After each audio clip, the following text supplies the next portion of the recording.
Ok, vamos a tratar de respetar el tiempo de los 15 minutos. La resistencia antimicrobiana es un problema no solamente de salud pública, es un problema político, social, económico, y es un problema de epidemiología compleja, que se presenta en un contexto de incremento de la prescripción inadecuada, en un contexto también de la emergencia de microorganismos pansensibles y también en un contexto de la propagación de genes de resistencia de los antimicrobianos en el ambiente. En relación a la magnitud del problema, anualmente se presentan unas 700.000 personas que mueren cada año por causas relacionadas a la resistencia antimicrobiana.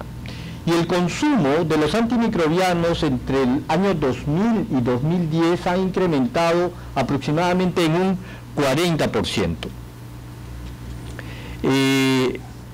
¿Qué ha acelerado este problema de la resistencia antimicrobiana? Ya lo hemos dicho, la prescripción inadecuada, ¿no?, de los antimicrobianos, el uso inadecuado de los antimicrobianos en animales y específicamente en el ganado, ¿no es cierto? Y este otro tema de la propagación de los genes de resistencia de antimicrobianos en el medio ambiente. Aspecto este último, no solamente por los mecanismos y los aspectos, digamos, moleculares, genéticos de la transmisión de la resistencia, sino en el comprender la dinámica de la diseminación y propagación de los mecanismos de resistencia en el ambiente, en la interacción con animales, con humanos, con los cultivos en agricultura. Esa interacción es aún desconocida. De los que hemos trabajado en algún que otro germen en temas de resistencia, en estos últimos 20 años aproximadamente, hemos puesto mucho énfasis en investigar desde nuestro lado, desde la salud humana. Sin embargo, recién, desde el año 2015 y por mandato de la OMS, estamos diciendo, cambiando el enfoque. No podemos solamente ver tubularmente por nuestro lado. Tenemos que ampliar una vista panorámica y ver otros sectores. Ya el año 2014, por encargo del gobierno británico, el doctor O'Neill realizó o encabezó un estudio que a su vez encargaron a dos grandes grupos de investigación, que básicamente hicieron modelamientos bajo el supuesto de que se iba a incrementar los niveles de resistencia antimicrobiana y que las acciones que los países en el mundo no iban a ser mayormente efectivas. Ellos hicieron un modelamiento con proyecciones hacia el año 2050 y ellos concluyeron que esto llevaría a 10 millones de personas a morir cada año y a una reducción de 2 al 3.5% del Producto Bruto Interno Mundial. Esto aproximadamente equivalía o se esperaba que 300 millones de personas mueran prematuramente en los próximos 35 años, además de una pérdida entre 60 a 100 billones de dólares en el rendimiento económico mundial. Obviamente solo les he puesto, digamos, una pincelada, dado los 15 minutos, de lo que representa este estudio, pero, digamos, está en detalle incluso la metodología. En agricultura, en veterinaria, agricultura, ambiente, ¿cuál es la magnitud del problema? Por ejemplo, las estimaciones en la agricultura mundial son muy variables, dado que la calidad del dato no es muy buena, pero el consumo de antibióticos va aproximadamente entre 63.000 toneladas por año a más de 240.000. El 70 o 80% de los antibióticos administrados a los peces se excretan en el agua y se diseminan rápidamente a través de los sistemas de agua. El 75 al 90% de los antibióticos probados se excretan de animales no metabolizados y entran en los sistemas de alcantarillado y fuentes de agua. Los ambientes contaminados con desechos de la fabricación de antibióticos podrían ser un importante reservorio de resistencia a los antibióticos, y el consumo total de antimicrobianos en el sector ganadero en el 2010 fue de 63.000 toneladas. El uso mundial aumentará en un 67% para el 2030 a más de 100.000 toneladas. Ya la OMS el año 2014 publicó su reporte global de la resistencia a los antimicrobianos y lo hizo para 7 tipos de resistencia en 7 patógenos. A la mano izquierda ven qué microorganismos, los más frecuentes que vemos: Staphylococcus aureus, Streptococcus, E. coli, Klebsiella pneumoniae, Salmonella, Shigella, Neisseria gonorrhoeae, para esos mecanismos de resistencia.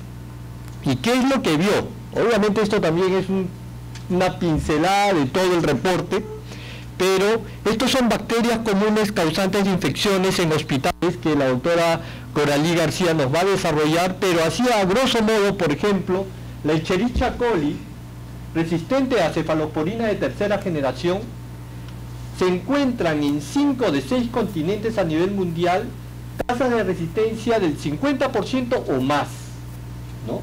Y así sucesivamente con otros microorganismos, como por ejemplo Klebsiella pneumoniae y su resistencia a cefalosporina de tercera generación, y a Carbapenemes también. Staphylococcus aureus, meticilino resistente, se presenta la misma figura. El mayor número de continentes en el mundo presenta altos niveles de resistencia para estos microorganismos.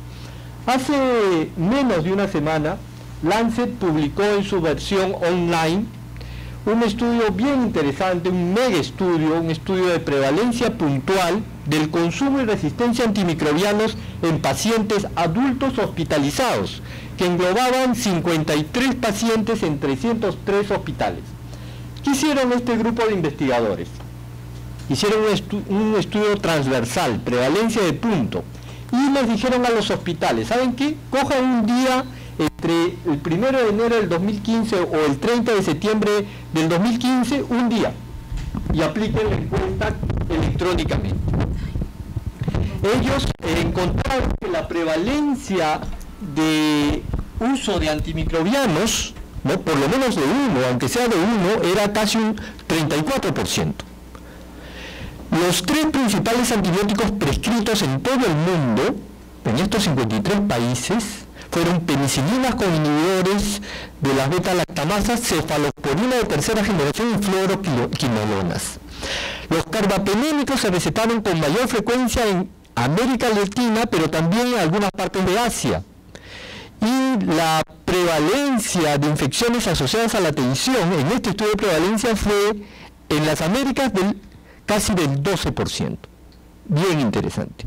Pero acá hay otra tabla que de repente, por la lejanía, no todos lo pueden ver, pero digamos, mencionándoles, estos son los diferentes continentes en el mundo, y lo que vemos es que los niveles de prevalencia de resistencia a Staphylococcus aureus meticilino resistente es una de las más altas, si es que no es la más alta entre todos los continentes, 10.4%, y los otros continentes mucho menos. También una resistencia incrementada de beta-lactamasas de espectro extendido, y también de resistencia enterobacterias resistentes a carbapenemes. También tenemos elevados niveles de resistencia comparativamente con otros continentes. Este es otro, digamos, análisis de situación país en todo el mundo, realizado por OMS del 2013 al 2014. Obviamente esto también es una pincelada, pero lo que ellos compararon igual continentes. Y lo que vieron, por ejemplo, en celestes es Latinoamérica. Y lo que vieron en la encuesta fue que solo 3 países de Latinoamérica tenían planes para enfrentar la resistencia antimicrobiana, 2013-2014. Solo 7 tenían algún mecanismo de coordinación nacional para enfrentar este problema. Solo 7 tenían un punto focal para ello, ¿no? Solo 5 tenían, países en Latinoamérica, políticas nacionales en relación a la resistencia antimicrobiana, y solo 5 también publicaban sus progresos en estos planes para enfrentar la resistencia antimicrobiana. O sea, hace 3 semanas tuvimos una reunión promovida por la Unión Europea acá en Perú, con 7 países de Latinoamérica más España, y la verdad, los planes que tienen, probablemente Argentina, Brasil, Uruguay, ¿no?, son los que tenían estos planes acá. La desventaja de estos planes era básicamente con el enfoque de salud humana solamente. No eran planes bajo el enfoque de una sola salud, o una salud, o One Health, como lo conocen en OMS. Continuando graficando la problemática de la resistencia antimicrobiana, este es el reporte mundial de tuberculosis del año pasado, publicado por OMS. Ellos en este reporte publicaron 3 listas de alta carga de enfermedad tuberculosa, de alta carga de coinfección TB-VIH y de alta carga de tuberculosis multidroga resistente. Si ustedes ven, estas listas se entrecruzan. Hay países que están en más de una de estas listas, ¿no? Perú, por ejemplo, aparece en la lista de países con alta carga de tuberculosis multidroga resistente. Estas 3 listas están compuestas por 30 países. Los 20 primeros países en cada una de estas 3 listas son los que tienen en números absolutos, por ejemplo, y por ranking, el mayor número de casos de TMDR, de tuberculosis o de coinfección. Los otros 10 países que conforman, por ejemplo, esta lista de TMDR son aquellos que tienen tasas de incidencia mayores, con un mínimo de 1000 pacientes nuevos de TB-MDR. Y Perú para este año cumple, pues, ¿no?, porque tiene más de 1000, tiene 1300, ¿no?, o sea, cumple. Y esto es, digamos, lo preocupante. ¿Qué nos preocupa también de tuberculosis? Hay demasiado por hablar, pero estas son las curvas de TB-MDR, ¿no? 2015, 1.366 casos nuevos de TB-MDR. Esta en rojo son casos de TB-XDR, en promedio ahora de 100 o un poquito más casos nuevos de XDR. Y fíjense, esta es la curva que más preocupa. Los casos monoresistentes a isoniazida. El incremento es franco, ¿no? Cambiando de tema, para no sesgar solamente en TB, Streptococcus pneumoniae, ¿no? Este es un estudio todavía no publicado del instituto, antes de la vacuna neumocócica 7 valente, el corte es 2009, y luego. Si vemos eritromicina, antes de la introducción de la vacuna fue 12% el nivel de resistencia de eritromicina del Streptococcus pneumoniae. Luego de la vacuna, luego del 2009 hasta el 2016, el acumulado 64% de resistencia. Con la introducción de la vacuna, ¿qué pasó? Algunos serotipos obviamente disminuyeron, porque se previno la infección. Eso hizo que por selección natural, los que quedaban y no estaban en la vacuna, 7 valente, emergieran. Ha evolucionado. En 2009 se introdujo la 7 valente, luego la decavalente y ahora está en 13 valente, ¿no? La hipótesis es que uno de estos serotipos de Streptococcus pneumoniae, el 19A, es el que más susceptible a la multidroga resistencia, y por eso el incremento. Esto también es una pincelada de Staphylo aureus de cepas a partir de hospitales que han pasado el control de calidad por el INS, fíjense, Staphylococcus meticilino oxacilino resistente 77%. Obviamente esto tiene una diversidad de, hay que separar infecciones adquiridas en la comunidad, infecciones nosocomiales, de UCI, de pacientes de medicina interna, etcétera, y obviamente los niveles de resistencia a la meticilina pueden incrementarse. Cefotaxima, Salmonella infantis y cefotaxima 93% de resistencia. He puesto adrede la Salmonella infantis porque el año 2015 aproximadamente recibimos en epidemiología, cuando en esos tiempos estaba por ahí, una comunicación del CDC preocupados porque aislaron un nuevo mecanismo de resistencia del Salmonella infantis en carne procedente entre otros lugares de Perú. Haciendo la revisión con INS, SENASA, DIGESA, vimos de que esta cepa y este mecanismo de resistencia lo teníamos. Tratando también de caracterizar muy brevemente la situación, no solamente de la resistencia, sino cómo vamos en el consumo, porque están estrechamente ligados. Esta es información de DIGEMIT del 2008 al 2017, en donde muestra que la prescripción de antimicrobianos en consulta ambulatoria es cercana al 50%, ¿no? La venta de antimicrobianos sin receta en el sector privado, por ejemplo, también es cercana al 50% y menor en el sector público. Obviamente hay otros datos, porque hay datos de prevalencia de uso de antimicrobianos en pacientes hospitalizados, en pacientes de consulta externa, en pacientes ambulatorios. Estos son dos tesis. Esta tesis, esto es más explorando resistencia en alimentos. Esta es una tesis para optar el título de químico farmacéutico, ¿no es cierto?, en San Marcos del año 2016, en donde estudiaron la resistencia del Staphylococcus aislados en quesos frescos de mercados de Lima metropolitana. Recolectaron 40 muestras de quesos frescos y ¿qué hallaron? 31 cepas de Staphylococcus mostraron resistencia a la oxacilina en un 77%. En alimentos, muy semejante a lo que se ha aislado en hospitales, ¿no?, en la diapositiva anterior.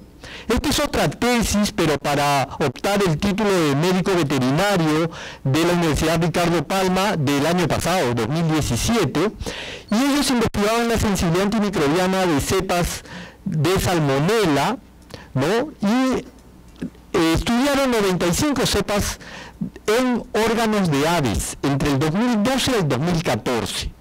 Un tercio eran Salmonella enteritidis y el otro tercio Salmonella infantis, de la que vimos aislados en humanos. ¿Qué encontramos? Salmonella infantis, solo he puesto una porque también por cuestiones de tiempo. Por ejemplo, la sulfametoxazol trimetropin, resistencia al 93%, ácido nalidíxico 96% de resistencia. También mostraban altos niveles de resistencia. ¿Cuál es la respuesta mundial ante esta problemática mundial y también nacional? El año 2015 la OMS aprobó en una de sus asambleas el Plan de Acción Mundial Global sobre Resistencia Antimicrobianas, ¿no?, con contribuciones de la FAO y de la OIE. La OIE es la Organización Mundial de Sanidad Animal. Ellos también refrendaron, y el siguiente año a su aprobación de este plan, el año 2016, publicaron sus estrategias de la Organización Mundial de la Sanidad Animal para enfrentar la resistencia antimicrobiana y su uso prudente. El año 2015, en junio también, la FAO, que es la Organización de las Naciones Unidas para la Alimentación y la Agricultura, también publicó su plan para enfrentar, pero en la lógica, en el enfoque de una sola salud. O sea, cada uno no se, digamos, lanzó cada uno con su enfoque y su plan, no, todo estaba concertado en lo que habían acordado con OMS, con la OIE y FAO. Hubo un respaldo político de las Naciones Unidas el año 2016 con una declaración política con los representantes, los gobernantes de... ¿Ya pasó los 15 o los 10? Los 10, ok, estamos bien. Y ellos refrendaron políticamente. Y el año pasado, en el G20, que es las 20 economías, los países con las 20 economías más grandes del mundo, en Hamburgo, en Alemania, refrendaron también, las economías más grandes del mundo, estos acuerdos de plan de acción global, mundial, para enfrentar la resistencia antimicrobiana bajo el enfoque de una salud. ¿Qué es este enfoque de una salud, no? Suena a cliché político. En realidad es un enfoque usado para describir un principio que reconoce la interacción entre la salud humana y la salud animal. Reconocer que las enfermedades se transmiten de humanos a los animales y viceversa, y por lo tanto tienen que abordarse desde ambos aspectos. Ahora, ¿dónde es útil, dónde ha demostrado ser más útil este enfoque de One Health? En la inocuidad de los alimentos, en el control de la zoonosis, rabia, gripe, leptospira, ¿no es cierto?, carbunco, etcétera, etcétera. Resistencia también, en el tema que nos ocupa, ha demostrado ser útil en la resistencia a los antimicrobianos. Esta imagen es muy interesante y es a partir de una publicación de la FAO sobre la epidemiología y la dinámica de la resistencia antimicrobiana en la producción animal. Es de lectura obligatoria también para los que trabajamos en resistencia antimicrobiana. Y es bien interesante, lamentablemente la imagen no ayuda, pero se ve la interacción en agricultura, en la crianza intensiva de animales, en la acuicultura, ¿no es cierto?, en los ríos, en los subsuelos, en el manejo de agua residual, entre otros. Los puntos en rojo grafican la resistencia antimicrobiana. ¿Qué tiene este plan de acción mundial contra la resistencia antimicrobiana refrendado, aprobado por OMS, FAO y OIE? Se basa en 5 objetivos estratégicos. El primero, básicamente, tiene que ver con la concienciación del problema de resistencia antimicrobiana en la salud humana, salud animal y en el ambiente, en la agricultura. El segundo objetivo tiene como objetivo reforzar los conocimientos sobre la vigilancia y la investigación en los ámbitos mencionados: salud humana, salud animal, agricultura, medio ambiente. El objetivo 3 tiene que ver con la prevención de infección, pero también con la inocuidad de los alimentos. El objetivo 4 tiene que ver con el uso óptimo o adecuado de los medicamentos antimicrobianos, igual en la salud humana, en la salud animal, etc. Y el objetivo 5 tiene que ver con contar con argumentos económicos a favor de una inversión sostenible que tenga en cuenta las necesidades de todos los países y aumentar de esa forma la inversión para nuevos medicamentos, nuevos medios de diagnóstico, vacunas y otras intervenciones. Lamentablemente, si no generamos evidencia, no nos van a creer, los políticos no nos van a creer. Por eso es un objetivo estratégico clave. La respuesta nacional, antes de este plan de acción mundial, ha configurado por una serie de vigilancias de resistencia antimicrobiana. Algunos tienen muchos años, por ejemplo, la vigilancia de resistencia a TB, ¿no es cierto?, por iniciativa de la OMS, OPS, se vienen haciendo desde los años 90 cada 5 años. O también de gérmenes productores de infecciones respiratorias agudas, Haemophilus influenza, Streptococcus pneumoniae, con diferentes formas o diseños de investigación en diferentes ámbitos y en diferentes establecimientos de salud. El monitoreo del consumo de antimicrobianos y su uso racional también ha sido trabajado, o sea, no es un tema nuevo. ¿no? Tenemos los protocolos para medir el consumo, el uso, ¿no? Lo que sí yo veo con estas nuevas iniciativas, como hay nuevos fondos, ya se quiere incluso inventar la pólvora y crear nuevos instrumentos, ya existen. Es cuestión de reactivarlos, actualizarlos y ponerlos en marcha. En la parte veterinaria existe normatividad para restringir el uso de antimicrobianos en animales, pero si ustedes chequean y leen los antibióticos que ellos restringen, no los usamos. Cloranfenicol restringen, ¿no? Olanquimbox, etcétera, etcétera, y otros antimicrobianos. Esto requiere una actualización y una conversación e intercambio de información con la salud, con los digamos actores de la salud humana, para justamente que haya correlación entre lo que ellos necesitan, nosotros necesitamos que ellos restrinjan porque nos va a rebotar y viceversa. Parte de esta respuesta nacional ha sido desde el año 2016 hemos elaborado un proyecto de plan nacional para enfrentar esta resistencia antimicrobiana. Esto ha contado con una participación multisectorial de varios colegios profesionales, ¿no? Médico, químico farmacéutico, los médicos veterinarios. Algunos colegios profesionales no hemos tenido éxito en que se interesen, no voy a decir cuál, pero no hemos logrado. La reunión pasada, el viernes pasado, hemos hecho la reunión acá en este local, ¿no? Del colegio médico, con el apoyo del colegio médico, y este plan ya lo teníamos listo el año pasado. Lamentablemente el contexto, que no les tengo que contar cuál contexto, hizo que estos temas realmente no sean prioritarios, ¿no? Porque había otros temas de supervivencia más importantes que estos. Entonces, lamentablemente nos lo observaron en enero de este año, y la primera observación fue de que teníamos que retirar las actividades del 2017.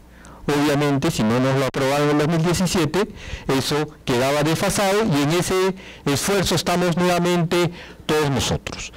Para cerrar, y creo que todavía estoy dentro del tiempo, o ya me pasé, ya, pero no me han dicho nada, así que voy a cerrar con estas dos diapositivas. ¿Cuáles son las oportunidades de mejora? La aprobación e implementación del Plan Nacional, el diseño e implementación de la vigilancia integrada de la resistencia, pero bajo el enfoque de una salud, el fortalecimiento de las capacidades diagnósticas microbiológicas de SENASA, que es la que ve la parte de sanidad animal, de DIGESA, salud ambiental, inocuidad alimentaria por nuestro lado, SANITES, lo que ve la parte de peces. Si ellos no tienen la capacidad diagnóstica microbiológica, no vamos a hacer una salud. Va a ser un discurso, nada más un verso, pero necesitamos que ellos sepan y tengan las capacidades diagnósticas. Debemos reforzar los programas de evaluación externa de la calidad de laboratorios, fortalecer el diagnóstico molecular en el marco de la resistencia, evaluar nuevas tecnologías de diagnóstico de la resistencia. Tenemos que actualizar la normativa de restricción del uso de antimicrobianos en animales de consumo. Esto le toca a otro sector, agricultura, SENASA. Igual actualizar la normativa del uso de antimicrobianos en agricultura, piscicultura, SANITES. Promover la implementación de programas de uso racional de antimicrobianos a nivel local, ¿no? Que en inglés es stewardship, pero bueno, la traducción exacta, digamos, no se ponen de acuerdo todavía. Implementar el monitoreo del consumo de antimicrobianos en la salud humana, animal y agricultura. Hemos monitoreado el consumo en humanos, pero no tenemos data, salvo algunas tesis que les he mostrado, del consumo de antimicrobianos, y eso es una tarea pendiente. Tenemos que actualizar la normativa también de vigilancia de infecciones asociadas a la atención de la salud. Con eso termino, y solo decirles que tenemos el apoyo de la cooperación. Actualmente tenemos la promesa con fondos financieros de la Unión Europea, y la próxima semana viene una delegación de la OMS porque entre todos los países de Latinoamérica nos ha elegido como piloto para desarrollar el modelo de vigilancia integrada de la resistencia antimicrobiana, y solo ha elegido un país por continente. Y en América Latina lo ha escogido a Perú. Muchas gracias. Muchas gracias, doctor Martín Yayo, por la muy importante información que nos ha traído.